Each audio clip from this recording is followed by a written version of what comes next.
আসসালামু আলাইকুম। রাজধানী কারওয়ান থেকে আপনাদের সাথে আমি রয়েছি সাব্বির খান। নতুন করে আর আসবে না ইন্ডিয়ান এলসি পেঁয়াজ। এদিকে ইন্ডিয়ান আইপিএলসি বন্ধ করে দেওয়া হয়েছে আগামী 2 মাসের জন্য। এদিকে বর্তমান বাজারে কিন্তু আর আসবে না নতুন করে এলসি পেঁয়াজ। তবে বর্তমান বাজারে এখানে পুরাতন পেঁয়াজ এবং যে মুড়ি কাটা পেঁয়াজের দাম কেমন হচ্ছে আপনারা সকলের মাঝে জানিয়ে দেবেন, সে পর্যন্ত সঙ্গে থাকুন। আসসালামু আলাইকুম। ওয়ালাইকুম আসসালাম। কেমন আছেন? আলহামদুলিল্লাহ ভালো আছি। ভাইজান, আপনার বেচা বিক্রি কেমন চলছে? বেচা বিক্রি একটু কম। একটু কম বেচা বিক্রি চলছে। ঠান্ডার কারণে নাকি তা বুঝতে পারতাছি না। আচ্ছা আচ্ছা। কারণ বাজার ভিতরে তো ঠান্ডা লাগে না, বাইরে তো দেখি কুয়াশা বাইরে পড়তেছে। প্রচুর ঠান্ডা বাতাস আছে। আচ্ছা আচ্ছা। এই যে পেঁয়াজ বর্তমানে আমদানি কেমন হচ্ছে বাজারে? বাজার আমদানি আছে ভরপুর ইনশাআল্লাহ, কিন্তু কিনা বেচা কম। আচ্ছা আচ্ছা আচ্ছা আচ্ছা আচ্ছা, বুঝতে পারছি। কিনা বাজার বাজারে কাস্টমার কম। কাস্টমার কম। আর বর্তমান বাজারে যে এই যে মুড়ি কাটা পেঁয়াজ সকল ধরনের কিন্তু পেঁয়াজ আসতেছে, তবে ইন্ডিয়ান পেঁয়াজ একটু কম আসতেছে না? ইন্ডিয়ান বেশ খুবই কম। ওই হঠাৎ দুই একটা আসে, মানে দুই এক গাড়ি আসলে 2-4 বস্তা করে ভাগ ভাগ করে অনেকে কিনি। আচ্ছা আচ্ছা আচ্ছা আচ্ছা, এমনি আসে না? এমনি আসে না। নতুন করে যে আইপিএলসি কোনো সিগনেচার দেওয়া হবে না? না না না। এটা তো 2 মাসের জন্য স্থগিত করা হয়েছে, আমরা শুনতে পেয়েছি। এখন আপনারা কেমন শুনতে পাচ্ছেন একটু জানতে চাই। আমরা এরকম ধরনের শুনছি যে এই নতুন মুড়ি কাটা পেজে এখন যদি ইন্ডিয়ান পেজ চাপ দেয় তাহলে গৃহস্থরা মার খাই যাবে একটা, এরকম ধরনের হোঁচট খাবে।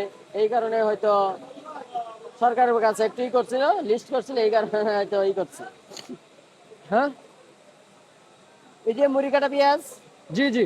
এখন তো মনে করেন যে সব পেজ হলো পাবনা, ফরিদপুর, রাজশাহী, এরকম ধরনের পেজই আসতেছে। মানে ইন্ডিয়ান পেজ তো আর আসতেছে না। ইন্ডিয়ান পেজ না আসাতে আমাদের গৃহস্থর জন্য একটু উপকার আসবে।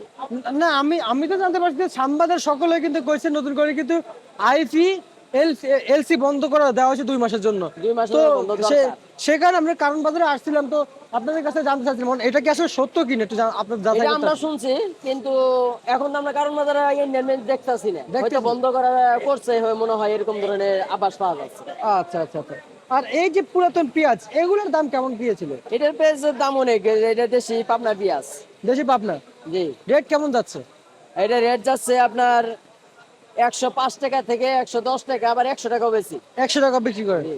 না, পুরাতন পেঁয়াজ তো নাই, এক বাজার খুব কম। খুবই কম, দুই এক দোকানে আছে, দুই এক আচ্ছা দোকানে। আচ্ছা। আর এই যে মুড়ি কাটা পেঁয়াজ এটা মুড়ি কাটা, সব মুড়ি কাটা। এগুলো সব মুড়ি কাটা? জি। আর দাম কেমন যাচ্ছে মুড়ি কাটা? মুড়ি কাটার দাম কেমন যাচ্ছে? মুড়ি কাটার দাম আপনার মানিকগঞ্জের যেটা ওটাকে 60 টাকা কেজি, এটা কেজি হচ্ছে আপনার 100 টাকা। দর্শক, বেচা বিক্রি চলছে, এর ভিতরে কথা বলতেছি। বর্তমান কিন্তু বাজারে কিন্তু কাস্টমারও এসেছে। বাজার পাল্লা কত করে যাচ্ছে পুরাতন পেঁয়াজের? পুরাতন পেজ আপনার বর্তমানে আমরা বেশি 500 টাকা পাল্লা। 500 টাকা পাল্লা? 520 টাকাও বেশি, 500 টাকাও বেশি। আর এগুলোর দাম একটু জানিয়ে দেন আমাদেরকে।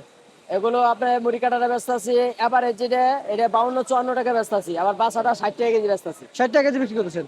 আচ্ছা ঠিক আছে, আপনাকে অসংখ্য অসংখ্য ধন্যবাদ। দর্শক, পাইকারি মার্কেট থেকে আজকের রাজধানী কারওয়ান থেকে আজকের বাজার আপডেট দর্শক।